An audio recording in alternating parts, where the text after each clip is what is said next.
Como era a sua relação com o rádio na infância, tia? Bom, eu lembro desde quando eu era muito novinha, meu pai ouvia muito rádio. Eu ouvia na hora de dormir, principalmente, de manhã. E ele ouvia a maioria das coisas que eu via ele ouvindo eram músicas sertanejas. Músicas sertanejas daquelas de raiz mesmo. Aquelas duplas, Tonico e Tinoco, aquelas músicas bonitas que contavam histórias, né? Tem até a história que tinha uma música, era do cachorro, de um cachorro que a música contava a história de um cachorro que ficava em casa cuidando de um menino, para os pais trabalharem na roça. E um dia o cachorro foi encontrar os pais, os adultos, na roça, e ele estava tudo sujo de sangue. Aí o pai achou que o cachorro tinha mordido a criança e matou o cachorro.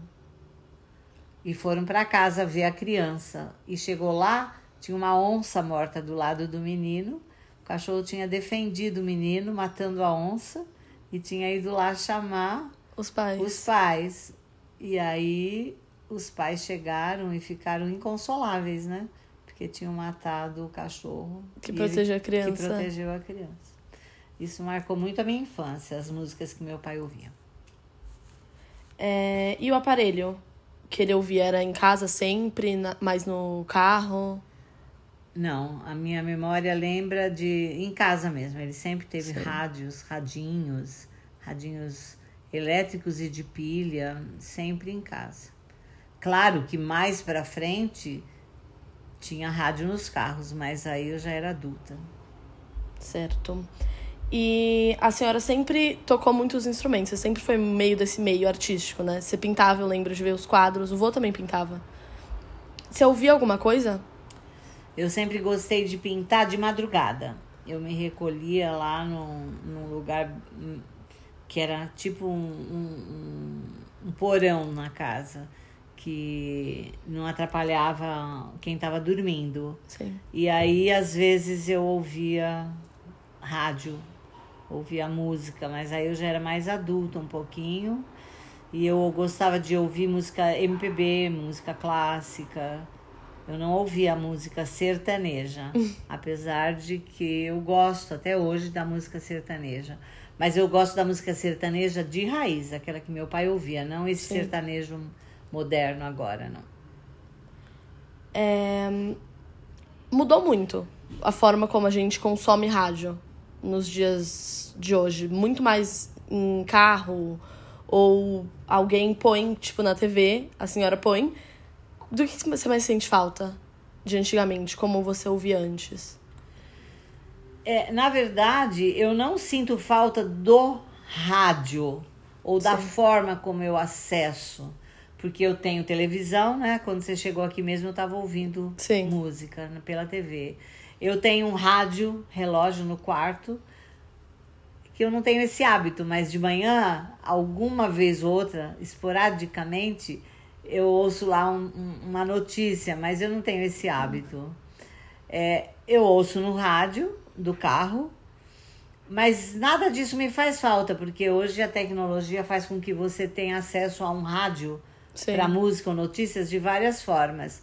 Mas eu sinto falta da memória afetiva das pessoas que estavam comigo, ouvindo rádio e a vida familiar, né? Daquela forma que parecia que era mais tranquila, era menos corrido, era uma coisa que reunia as pessoas. Hoje não tem mais essa conotação, eu vejo assim. Você acha que essa memória afetiva incentivou, tipo, o tio Renê a cantar, por exemplo? Sim, com certeza. Porque desde muito pequenininho, ele ouvia MPB comigo. Então, pode ver, né? Ele canta MPB. Ele é cantor, compositor de MPB. Então, a criação, aquilo que a gente ouve ou vive quando criança, né? Era exatamente isso que a gente estava conversando. Ela reflete na vida adulta, nos nossos gostos e escolhas, sim, com toda certeza. Legal.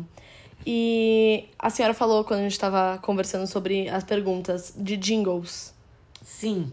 Qual que era que mais marca você? Eu lembro de jingles da rádio e da TV, que era da Cobertores Paraíba. Quem bate é o frio, aí não adianta bater, eu não deixo você entrar. As casas pernambucanas é que vão aquecer o seu lar.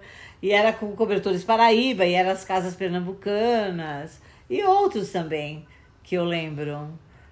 Do Café Seleto, tinha jingles lindos, muito lindos. Lembro bastante, e nunca esqueci. E da época, a senhora morou em Paris durante muito tempo para estudar. E você falou que não lembra muito de rádio da época, mas da TV sim.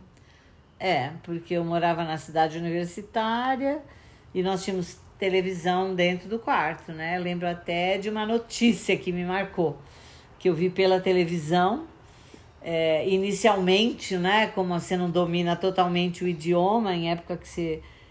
aquelas notícias que falam rápido, era a imagem da Lady Di na televisão, porque eu estava em Paris e o acidente dela foi em Paris.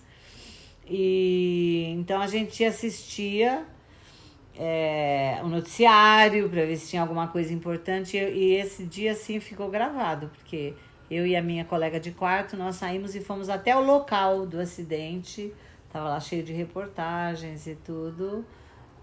Num túnel, né? A gente não pôde entrar, mas a gente ficou ali em volta, na entrada do túnel.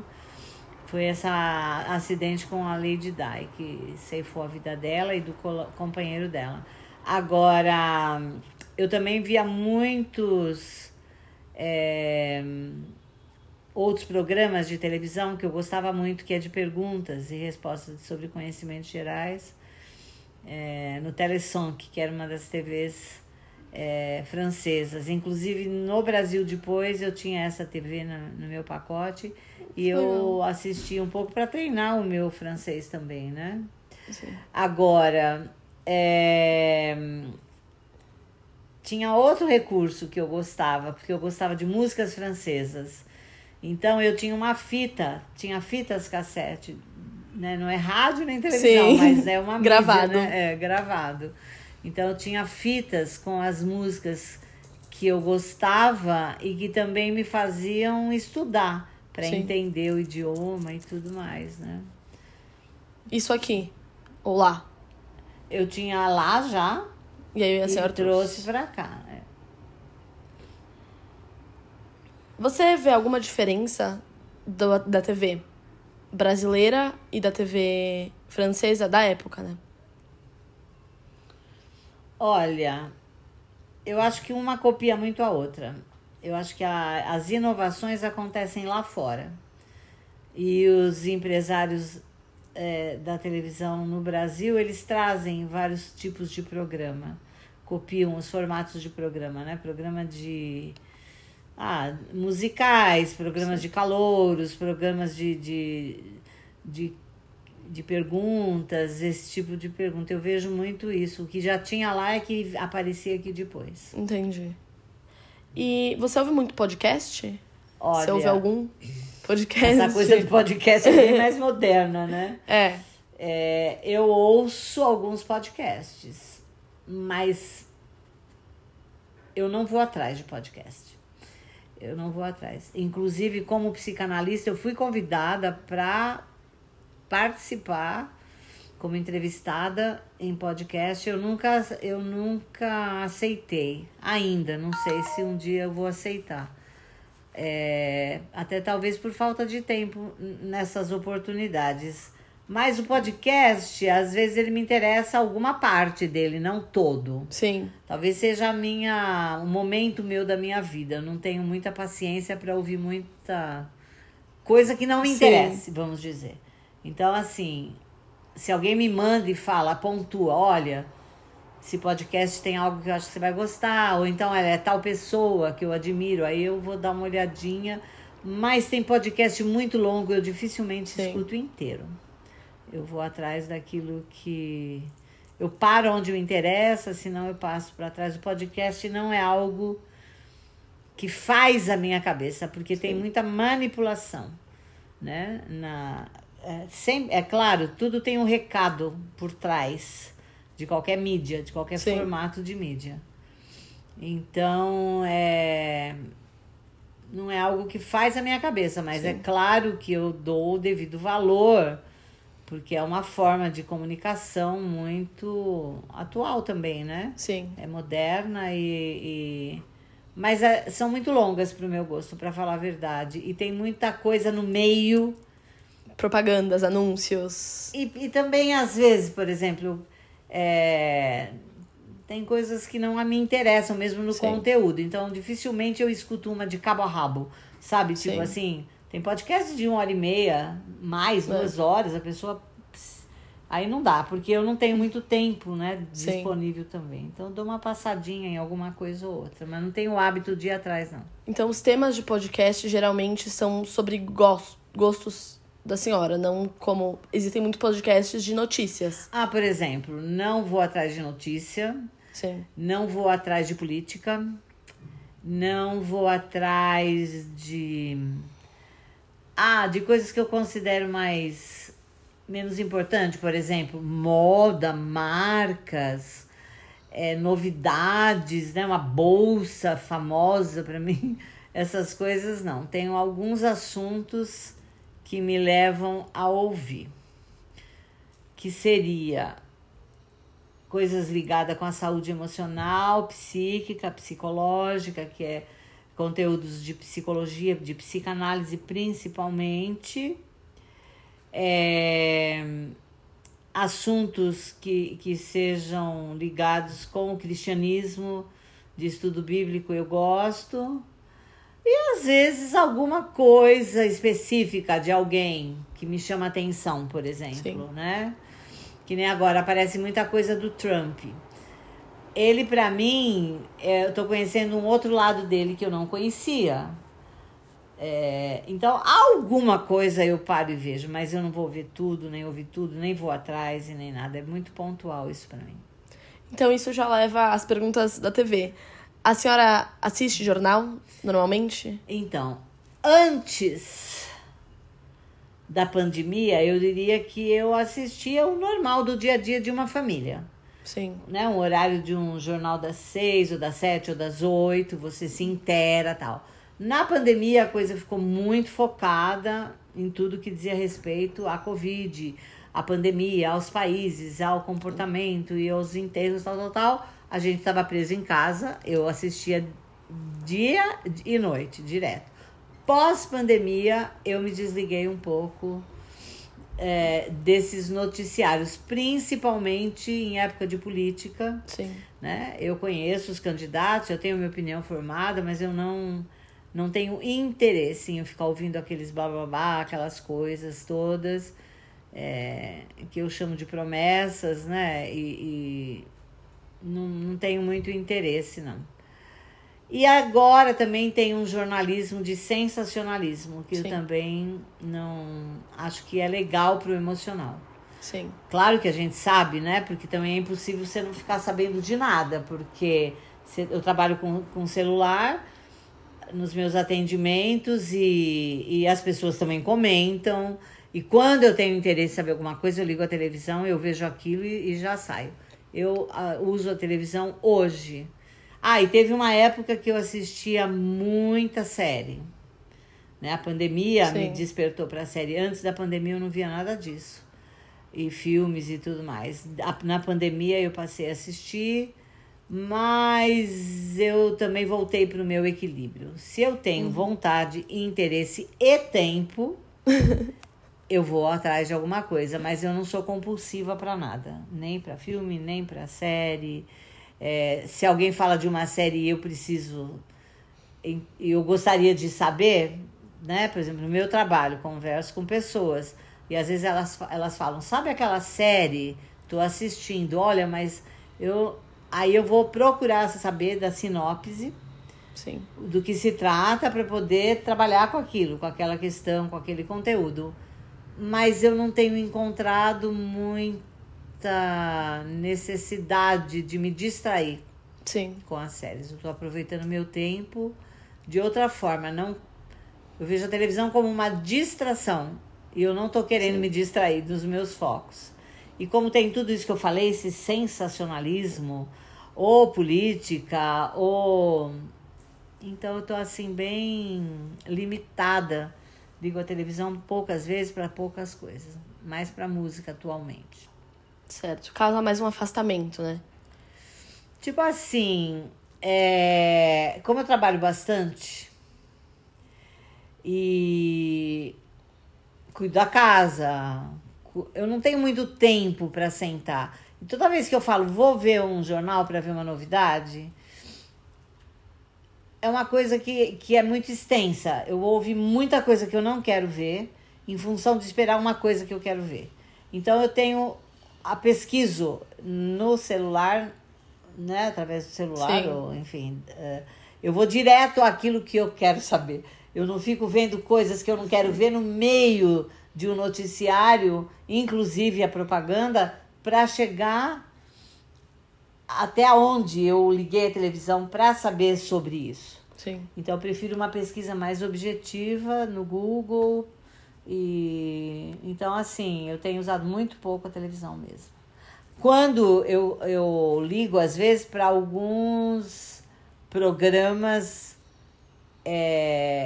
voltados para estudo da Bíblia, alguma coisa assim. Mas também eu faço mais isso particularmente mesmo com o meu celular, meu notebook, do que pela televisão. E quando você era pequena, tinha mais o hábito de ter o rádio ou a TV em casa? Então, eu sou do tempo antes da TV. Então, antes da TV era rádio, mas o hábito não era meu. Sim. Eu era um ouvinte passivo. Meu pai ouvia e também não era o tempo todo, porque ele não ficava em casa o tempo todo. Era aquela coisa de manhã e de noite. E era mais música do que outra coisa. Agora, quando surgiu a televisão, nós tínhamos o televizinho. Tínhamos um vizinho rico. Todo mundo acha que tinha um vizinho rico, né? A gente não era miserável, mas não fomos a primeira família da rua a ter uma TV. E aí eu ia para lá pro fim da tarde com meu irmão, inclusive os vizinhos eram muito amigos dos meus pais, e a gente sentava na sala, era uma casa bonita, chique, grande, muito bem construída, inclusive, e ele tinha televisão e a gente assistia lá os programas. Então eu lembro dos programas, né? E também não tinha muita estabilidade. E às vezes a imagem ficava rodando, ela não ficava fixa, firme. Ficava rodando, às vezes saía do ar e ficava lá um emblema da emissora, como se fosse um negócio caindo, assim, uma fita passando, sem nada. Então eu e meu irmão, nós inventamos uma brincadeira para aquilo parar e voltar o desenho, voltar o filme, sei lá. Aí a gente ficava repetindo assim, ó, rei gosta de ouro, rei gosta de ouro, porque era um som que combinava, sabe a máquina de lavar roupa? Quando ela tá lá, rom, rom, rom. Rima. Às vezes vem uma frase, sabe? Que bom, que bom, que bom, que bom. Ou então outra frase. Tá frio, tá frio, tá frio, tá frio. Então, aquele som que saía da televisão, eu e meu irmão falamos, não sei se foi ele ou eu primeiro, que falamos isso. Rei gosta de ouro. E a primeira vez que a gente falou, calhou da televisão parar no meio. Sim. Porque era assim, a imagem rodava. A imagem rodava. Não sei se com a tua idade você já viu isso num aparelho de televisão. Ou nem sabe do que eu tô falando. Mas é como se a imagem ficasse essa parte indo para baixo e aparecendo de novo a mesma imagem em cima. Entendi. Ficava rodando, voltando no mesmo lugar. Só que às vezes tinha interrupção da transmissão por problemas técnicos e ficava só o logo da emissora e uma lista dividida. Uma linha dividia e aquilo ficava rodando. Então, uma das primeiras vezes que a gente inventou essa brincadeira, parou o negócio lá e deu certo. Então, a gente falou, não vamos esquecer. Quando acontecer isso, a gente vai repetir isso. Rei gosta de ouro. Rei gosta de ouro. Rei gosta de ouro. E até hoje eu não esqueci disso, né? Ainda bem que não tem mais isso, porque era um horror.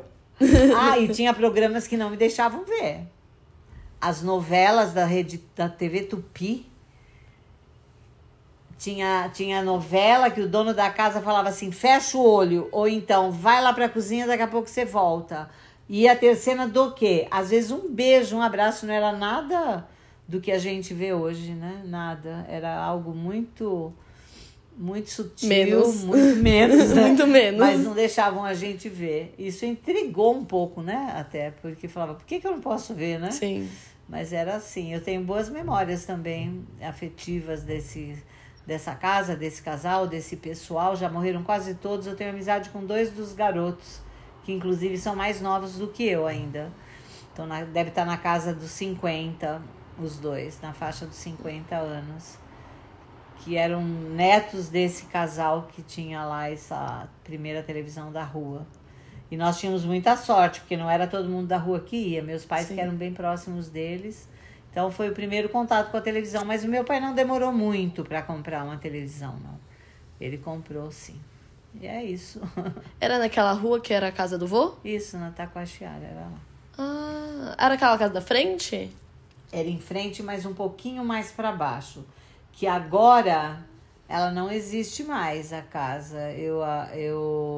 Tem 2 sobrados gêmeos, aonde era essa casa. Tipo aquele que eu morava. Eram 2 sobradinhos. Tinha aquele murão bem em frente à nossa casa. Sim. Acabou o murão, são 2 sobradinhos que tem. Germinado. Isso. Sei. A casa desses homens era tudo aquele terreno. Era uma casa bem grande que quando venderam, construíram 2 sobrados. Geminados ali. Era ali a casa deles. Seu Antônio Canato e a dona Carmen. E tinha 2 filhos, Luizinho e a Neide. O Luiz já morreu, a Neide já morreu. E eu tenho amizade com os 2 filhos da Neide, que é o Vlamir e Valmir. Ainda falo com eles hoje. Que legal. Pelo WhatsApp e tudo mais. Bem legal. Uma memória, né? Lá dos anos 50, isso. Porque eu nasci em 48. Então, quando a televisão surgiu, eu já estava lá com meus 5 anos, por aí, né? Devia ser 53, por aí. 1953, por aí. Você lembra de ver alguma coisa muito marcante na TV? A morte do Senna ou as Torres Gêmeas? Não, isso já foi... sim. Eu vi tudo isso, mas eu já era adulta. Sim. Já era independente, já morava sozinha, né? Já tinha minha família. E eu lembro, nossa, nitidamente as torres. Inclusive, eu vi ao vivo a 2ª torre ser atingida. Eu não vi reportagem depois, não. Eu estava ao vivo, com a TV ligada, e aí entrou aquela coisa da Globo, para chamar atenção para algo urgente, importante ou grave. E aí mostrou uma dos prédios lá já em chamas. E aí olhando lá a gente viu o avião quando chegou e entrou. Eu lembro de reportagens, sim. Lembro de reportagens bem assim que me marcaram. E programas também quando eu era criança. Eu lembro que tinha na TV Tupi, eu gostava de drama, sabe? Uma semana era TV Comédia, passava uma comédia. Era ao vivo, como uma peça no teatro. Que legal! Era ao vivo. Sim. E tinha a TV Comédia e tinha o Teledrama. E no Teledrama tinha um dos programas que chamava assim, Aponte o Culpado. Então, era uma coisa de um crime, de um assassinato, e a gente que ia dar a nossa opinião, quem foi o culpado, quem era o assassino. O público. O público, mas eu não lembro como que interagia. Mas o programa chamava Aponte o Culpado. E depois eles mostravam quem era o culpado, mas a gente tinha essa oportunidade de ter a nossa opinião antes deles revelarem quem era o culpado. Como detetive. Isso. Só que eu achava que a ponte era uma ponte, sabe? Uma ponte em cima de um rio. Eu não achava que era a ponte do ato de apontar, indique o culpado, não. A ponte. Então não fazia sentido para mim aquela frase. A ponte, tá, uma ponte. O culpado. Né? Se a ponte fosse culpada, seria a ponte, a culpada e não o culpado. E aquilo demorou um tempo para eu entender aquilo. E eu gostava dos dramas. Gostava muito de assistir os dramas. Gostava bastante. coisa que ficou na minha cabeça. Nossa, 70 anos, mais de 70 anos atrás isso, né? Mas eu lembro, sim, de muitas reportagens marcantes. Essa primeira que veio aqui na minha memória foi as Torres Gêmeas, que nem faz tanto tempo, né? Foi em 2002. 2 ou 1. Ou 2001, dia acho que 11 foi 2001. de setembro, né? De 2001. Então, eu lembro sim. E muitas outras, a gente via todas as eleições de Miss Brasil, que eu achava maravilhoso, aquelas mulheres lindíssimas desfilando. E esses meus vizinhos, a gente ia assistir lá. Eu lembro das Copas, os jogos de futebol, porque, inclusive, na minha casa, meu pai permitia que eu levasse meus amigos para assistirem os jogos lá quando era domingo à tarde. Bem legal. Então, geralmente, era uma coisa conjunta. Então, talvez eu até saiba onde você queira chegar, né? Mas, para mim, o rádio e a televisão é algo que a família faz junto. É bem legal. É como fazer as refeições à mesa juntos. Tem famílias que fazem questão, montam a mesa do café, sentam juntos. Acho lindo isso. E é nesse momento que se fala, né? Que se conversa, que se conta, que a gente se comunica. Isso é muito importante, psiquicamente falando, né? Na formação das crianças. E é um momento de prazer, né? Pode ver que os almoços de domingo na casa da nona, na casa da avó, na casa de um tio, Sim. São coisas que a gente não esquece, porque era aquela comelância, todo mundo junto, ali se conversava, se ria. Eu tinha uma tia que chorava quando bebia vinho, a outra ria. Então era muito engraçado ver as duas juntas na mesa, uma chorando e uma rindo, porque tinham bebido bastante. Enfim, coisas, né? Mas a televisão o rádio, para mim, são elementos, sim, que lembram a família, né? É um elemento agregador, você sentar depois do jantar para assistir um programa junto, né? E antigamente eram os rádios, né? Por exemplo, se apagavam as luzes, os lampiões, e ficava com aquele radinho ali, todo mundo no escuro ali perto, ouvindo, querendo ouvir uma notícia, ouvir uma música, né? Meu pai relatava essas coisas e a gente vê em filmes, né? Sim. Às vezes também, né? E a importância da rádio, não sei em qual frequência, né? Na época das guerras, né? Sim. Bem importante isso. Foi um divisor de água no mundo da invenção, né? Sim. Essas ondas aí. E da informação. Da informação, exatamente. Muito legal. Obrigada, tia. Acabou? Acabou. Que legal.